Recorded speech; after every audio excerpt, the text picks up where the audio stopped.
Et si je vous disais qu'il existe un de ces films où il ne se passe presque rien, mais on ressent tout? Au centre, il y a un couple. Ils sont ensemble depuis longtemps, peut-être trop. Ils se disputent pas vraiment, il n'y a pas de trahison, pas de clash, mais quelque chose est cassé. On le sent dans les regards distants, dans les choses que l'on ne dit pas, les secrets qu'on ne montre pas. Lui, il reste bloqué dans le passé, elle court vers l'avenir. Et ils n'arrivent plus à avancer ensemble. Ce qui m'a frappé en premier, c'est l'écriture, parce qu'elle est écrite avant tout par Hu Xiaoxian, qui a écrit avec Edward Yang sur ce film, mais qui a aussi réalisé Millennium Mambo, de la nouvelle vague taïwanaise dont je vous ai parlé précédemment. Les dialogues sont naturels, parfois maladroits, ils ne se comprennent plus. Ils veulent dire des choses, mais ils n'y arrivent pas. C'est exactement cette gêne silencieuse qu'on ressent quand une relation s'éteint doucement. Et puis il y a la ville. Taipei la nuit dans ce film est absolument magnifique.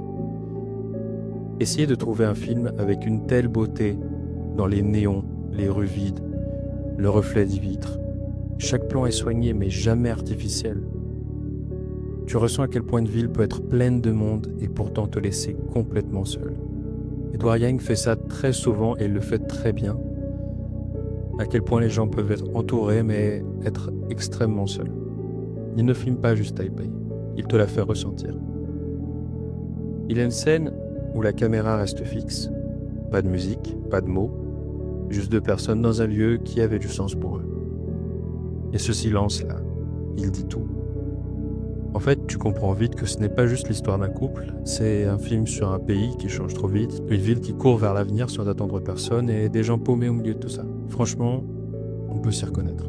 Cette peur d'être dépassé, de ne plus savoir si tu dois avancer ou revenir en arrière.